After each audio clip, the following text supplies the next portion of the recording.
आज के वीडियो में दो ऐसा तरीका आपसे शेयर करेंगे। इन दो तरीकों के माध्यम से आप इन दो तरीकों को अपना करके आप पुरानी से पुरानी बवासीर भकंदर को आप हमेशा हमेशा के लिए दूर कर सकते हैं। अब ये दो जो तरीका है, इन तरीक़ों से आप पेट से संबंधित जुड़ी हुई जितनी बीमारियां हैं, जैसे पेट में गैस, कब्ज, एसिडिटी, उसे भी दूर कर देगा। उसके अलावा दोस्तों हमारे शरीर को भी इम्यूनिटी स्ट्रांग कर देगा, शरीर को शक्तिशाली बना देगा ये दो तरीका। उसके पहले दोस्तों हमें ये जानने की ज़रूरत होती है कि ये बवासीर भकंदर होता क्यों है। अगर दोस्तों आज के ताज़े रिसर्च की बात करें तो आज के समय में 70 से 80% लोग बवासीर भकंदर से परेशान हैं। चाहे खूनी वादी हो, चाहे वादी हो, ये दोनों बवासीर से सब लोग लगभग परेशान हैं। और दोस्तों गैस, कब्ज, एसिडिटी तो सबको अपनी चपेट में ले चुकी है। आखिर ये बवासीर भकंदर होता क्यों है, इसके होने की क्या कारण है, इसको थोड़ा सा प्रकाश डालते हैं। और जब आप इस कारण को हटा देंगे मित्रों, निवारण आसान हो जाता है। इसीलिए आयुर्वेद हमेशा कहता है आपके शरीर में कोई भी कमी हो तो सबसे पहले उस कमी को होने के कारण को खोजिए। कारण हटाना बहुत ज़रूरी है।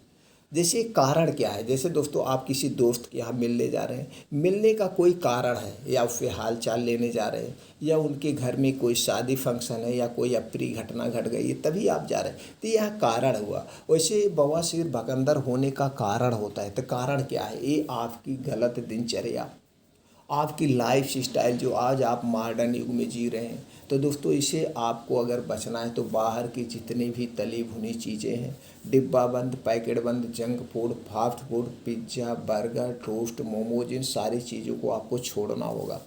क्योंकि ये चीज़ें किससे बनती है, मैदे से बनती है, चीनी से बनती है, रिफाइंड डालडा या पामोलिन में छाना जाता है, ऊपर से इसे एक प्रोसीजर किया जाता है। और दोस्तों इसे हमारे स्वाद को बढ़ाने के लिए विष डाला जाता है, कलरफुल बनाने के लिए आर्टिफिशियल कलर डाला जाता है। और दोस्तों 2 महीना, 3 महीने, 6 महीना, 1 साल की एक्सपायरी रखी जाती है।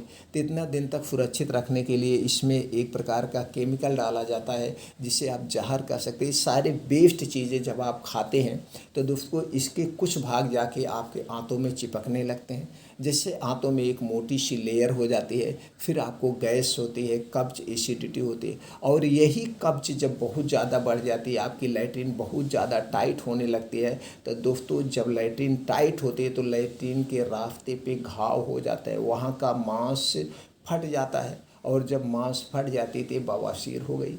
और कभी कभी दोस्तों यही बहुत पुरानी हो जाती है और अंदर की कभी कभी होती तो वादी हो जाती है, यानी कि पस आने लगता है। तो खूनी और वादी 2 टाइप की बवासीर होती है। और भकंदर भी इसी के कारण होता है। भकंदर में अंदर फोड़ा बन जाता है लैट्रिन के रास्ते पे, और उसी में से बार बार वो बचने लगता है, बहने लगता है, जिसका कोई अस्थायी समाधान नहीं है। और जब तक आप अपने कब्ज को नहीं ठीक करेंगे, ये कितनी बार भी ऑपरेशन करवा लीजिए फिर तुरंत हो जाता है। इसलिए बवासीर भकंदर का ऑपरेशन सफल नहीं है जब तक आप अपने दिनचर्या में बदलाव नहीं करेंगे, जब तक आप अपने पेट को सही नहीं करेंगे। जिस दिन आपका पेट सही हो गया, जिस दिन आपकी लैट्रिन ढीली होने लगी, जिस दिन आपका कब्ज सही हो गया, आपका अपने आप बवासीर भकंदर ठीक हो जाएगा। इसलिए आयुर्वेद कहता है सबसे पहले उसके पाचन तंत्र को ठीक करो, सबसे पहले कब्ज को ठीक करो, सबसे पहले गैस को ठीक करो, बवासीर तो भकंदर अपने आप छूमंतर हो जाएगी। तो दोस्तों आपने समझा, इसलिए हमें बाहर की कोई चीज़ें नहीं लेना है। ठंडा पेय पदार्थ हमें नहीं लेना चाहिए, कभी नहीं लेना चाहिए। चाहे कोल्ड ड्रिंक्स हुआ, चाहे ठंडा पानी हुआ, चाहे फ्रिज में रखा हुआ कोई भी ठंडा सामान हुआ, ये चीज़ें हमारे शरीर के वात पित्त कफ को बढ़ाती है। इसलिए ये चीज़ें हमें नहीं लेना चाहिए। गरिष्ठ भोजन नहीं करना चाहिए, तली भुनी चीज़ें नहीं खाना चाहिए, कम से कम खाना चाहिए। तो आपके मन में विचार होता है फिर खाएं क्या, तो खाएं क्या दोस्तों, हरी साग सब्जियाँ खूब जम के खाइए, मौसम के हिसाब से, सीजन के हिसाब से। अपने डेली रूटीन में 1 से 2 फलों का सेवन करिए, वो भी मौसम के हिसाब से। कुछ बीन्स हैं उनमें फाइबर अधिक मात्रा में पाया जाता है, उसे अंकुरित करके खाइए। ड्राई फ्रूट में फाइबर अधिक मात्रा में पाए जाते हैं, इन्हें रात में भिगो कर खाइए। इन्हें रात में मल्टीग्रेन आटे का प्रयोग करिए। मिक्स आटा जब लेते हैं दोस्तों उसमें फाइबर प्रचुर मात्रा में पाया जाता है, उसका प्रयोग करिए। मैदा से बनी हुई कोई चीज़ मत लीजिए। मैदा चिकना होता जाके हमारे आंतों में चिपक जाता है, जिससे कब्ज का सबसे बड़ा कारण है। मिक्स दाल का प्रयोग करिए। ये चीज़ें आप खाएंगे तो आपको कभी भी गैस, कब्ज, एसिडिटी नहीं होगी, कब्ज की शिकायत नहीं होगी। और दोस्तों अपने शरीर के अंदर से स्ट्रांग बनाने के लिए आपको अपने शरीर का कुछ मूवमेंट बढ़ाना होगा। इसके लिए क्या करना है? इसके लिए डेली रूटीन में योगा, प्राणायाम, मेडिटेशन शामिल करिए। दोस्तों जब आप मॉर्निंग वॉक करते हैं, एक्सरसाइज करते हैं, योगा करते हैं, इससे शरीर की ताकत बढ़ती है, अंदर से शरीर की मांसपेशियां मजबूत होती है। तो डेली रूटीन में सुबह उठिए, 2 गिलास गुनगुना पानी पीजिए, आप डेली दिनचर्या से निवृत्त हो जाइए। रोज़ 5 से 6 किलोमीटर का मॉर्निंग वॉक करिए, आधे घंटे अनुलोम विलोम करिए, 15 से 20 मिनट कपालभाति करिए और 15 से 20 मिनट का मेडिटेशन करिए। कुछ और वज्रासन करिए, शीर्षासन करिए, ये सारे आसन करिए, सूर्य प्राणायाम करिए। ये सारे आसन दोस्तों खुले आसमान में पार्क के नीचे करिए। इससे आपका शरीर अंदर से स्ट्रांग होता है। इतना डेली दिनचर्या में आप शामिल कर लीजिए तो आपका कब्ज, बवासीर, भगंदर धीरे धीरे आपको आराम देने लगेगा। अब करना क्या है चलिए जानते हैं। अब दोस्तों जो तरीका हम बताने वाले हैं, उन तरीकों में जिन जिन चीज़ों का प्रयोग होगा, उनमें कौन कौन से प्रोटीन्स, विटामिन्स पाए जाते हैं, चलिए सबसे पहले ये जानते हैं। पहला चीज़ है जो उपयोग होगा दोस्तों है मुनक्का।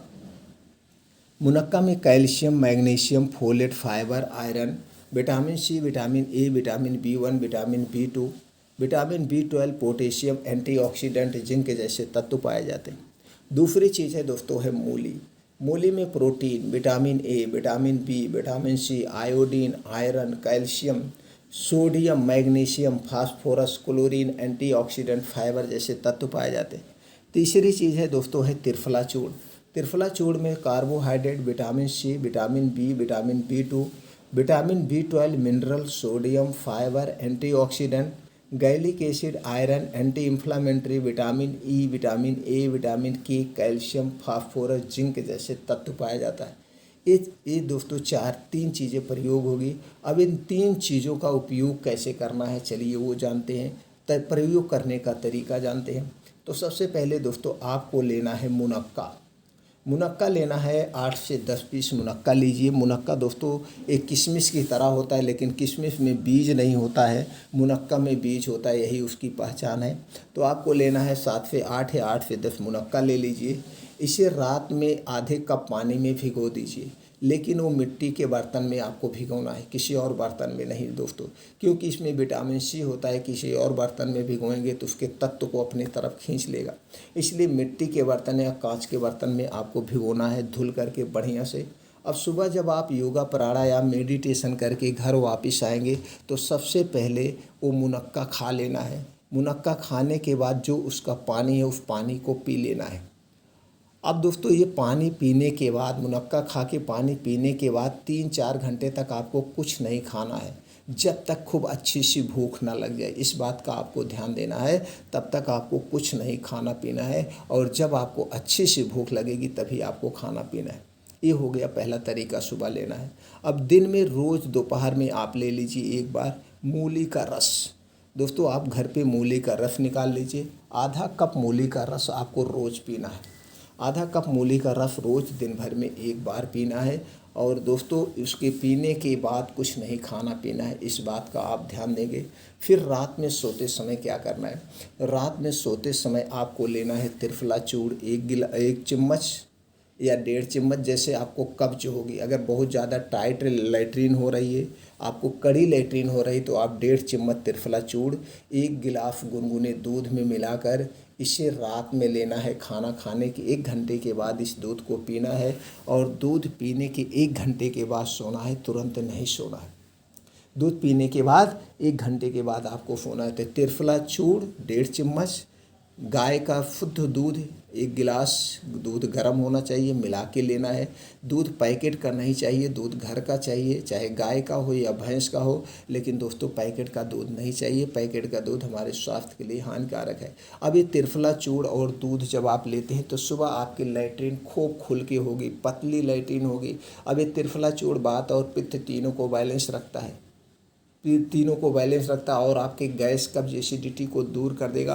अब दोस्तों जब ये 2 तरीका, आप अब 3 तरीका अपनाते हैं। सुबह मुनक्का लेना है, मुनक्का पानी, दोपहर में आपको मूली का रस लेना है और रात में त्रिफला चूर्ण लेना है। तो 3 तरीका जब अपनाते हैं तो दोस्तों 2 से 3 महीने के अंदर पुरानी सी पुरानी बवासीर हमेशा के लिए ठीक हो जाएगी। आपको ऑपरेशन कराने की नौबत नहीं आएगी और इसका कोई साइड इफ़ेक्ट नहीं है। इससे संबंधित आपको कोई और जानकारी चाहिए या किसी बात में कंफ्यूज हो रहे हैं तो दोस्तों कमेंट सेक्शन में आप पूछेंगे, वो जानकारी हम आपको प्रोवाइड कर देंगे और दोस्तों इस तरीके से आप बवासीर को ठीक कर सकते हैं।